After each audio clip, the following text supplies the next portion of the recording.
Hi everybody, happy Thursday.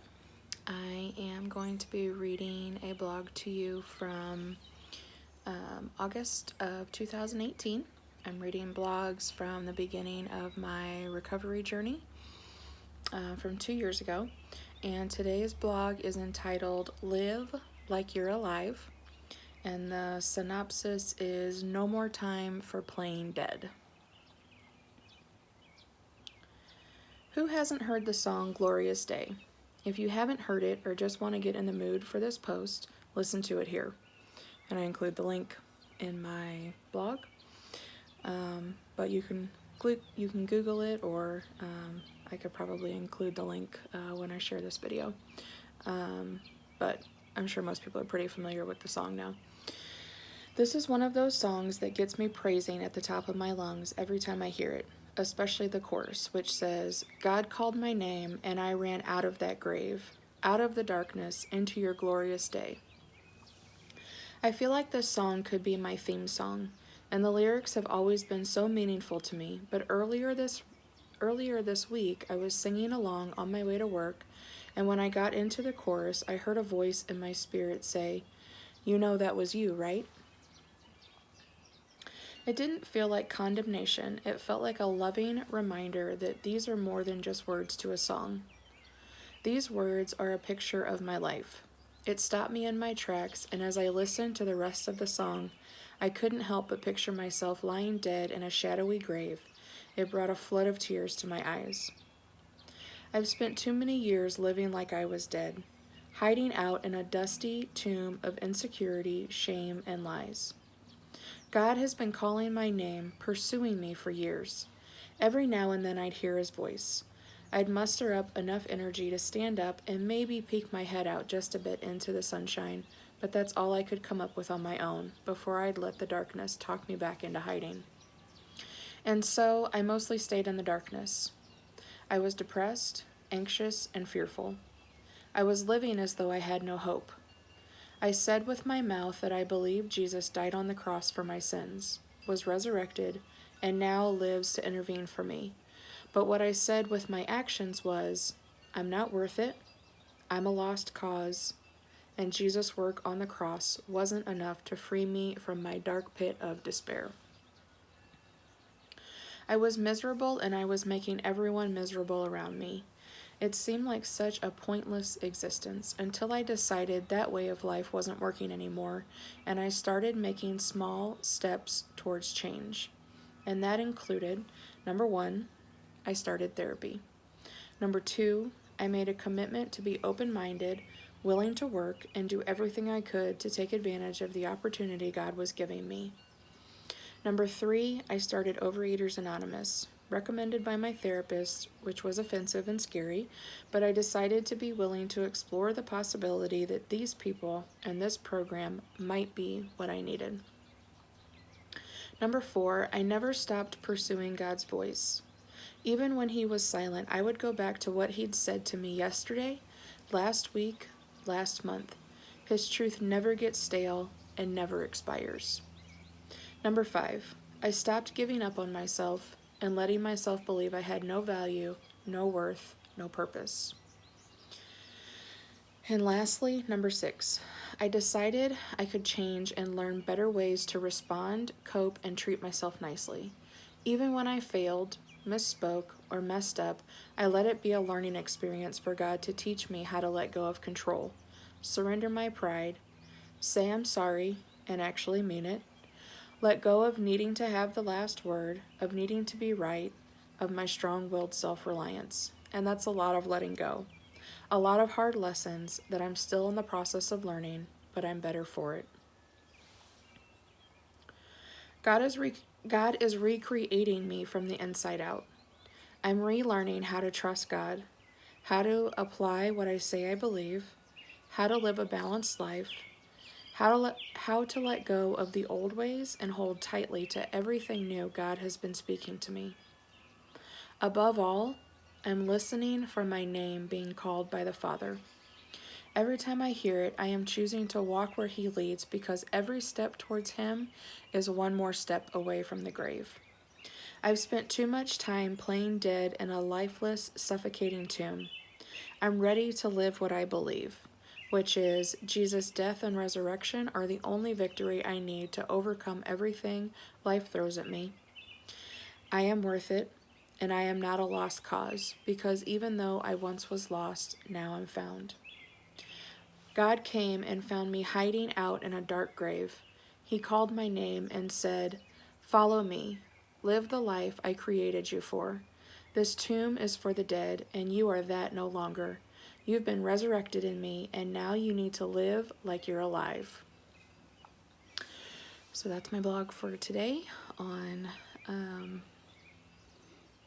living like we're alive. And I have had to relearn this lesson several times over the last 2 years, because when you've lived your whole life depressed and used to being in the darkness, it's very hard to be in the light.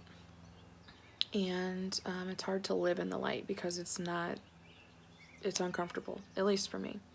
And so just being bent towards living depressed is, some of that is just my physical makeup and how I'm made, but some of it is just the choices that I make. And if I feel like I don't want to get out of bed in the morning, I'm learning to maybe linger there a bit, and just maybe that's my body's way of saying, okay, maybe you need to slow down today and rest. But you can't live in that place. And you can't let that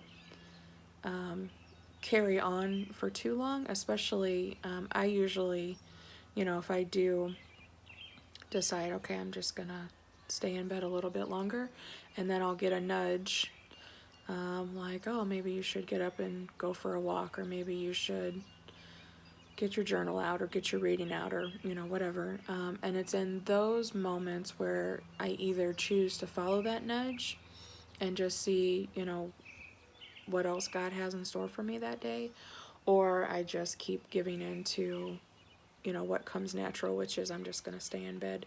And that for me is usually when whatever physically might be making me feel depressed can then turn into, it's more of just a mood that I'm in. And so my choices can kind of sway me one way or another. And I don't know if that's everybody's experience, but for me, being intentional on trying to counteract those feelings can lead to experiencing more life in my day and more abundant life.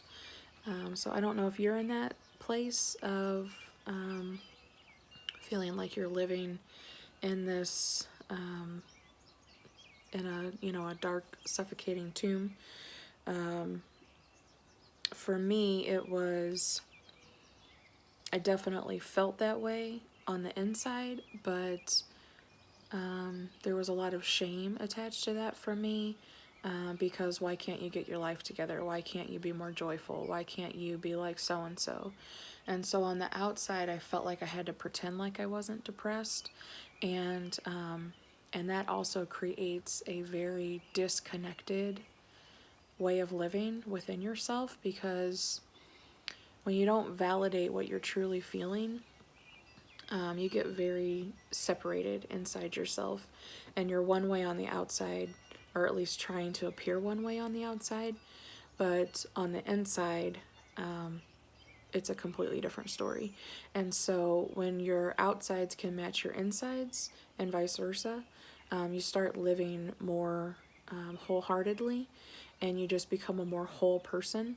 And there's obviously a whole lot more that goes into that, things that need to be healed or things that need to be released and surrendered. But for me, it definitely is just being honest with myself and validating, okay, I don't have very much energy today, so maybe be realistic about what I'm expecting from myself today.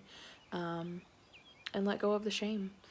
You know, there's no shame in, okay, I just need to take a day for myself, or I need to slow down and just do some things that feed my soul. There's no shame in that.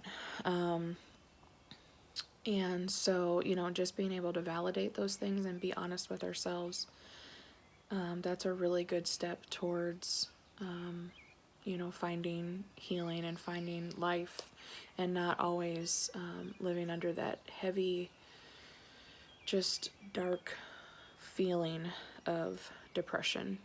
Because I definitely am a firm believer that there is a depression that is a medical condition, a physical, just your brain chemistry, but it can also just be a mood that we're in.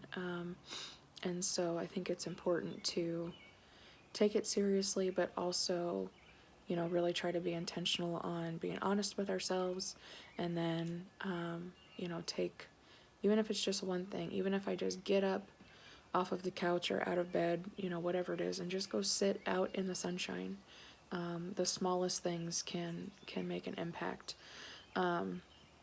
So if that's you today, I would say the same thing that I feel like God told me, that you know, live the life that He created you to live, and the tomb and the grave is for people who are dead, and especially if you are a Christian, and we say that we're alive in Christ, then you are dead no longer, and the tomb is not the life that He has for you. So hopefully that's been encouraging or helpful to anybody who might be in that situation today. Like I say every day, if you are struggling, reach out to someone who will talk with you, listen to you, pray for you, and give you whatever love and support that you need, because whatever you're facing, you don't have to face it alone. I will be back tomorrow with my blog. It looks like we're into September of 2018, and that is going to be my blog, which is entitled Act As If. And for anybody who is familiar with 12-step recovery, Act As If is a term that kind of lends itself to, you know, just act as if something is true until it becomes true. And I will have more thoughts on that for tomorrow. But for today, I hope everyone has a good rest of their Thursday.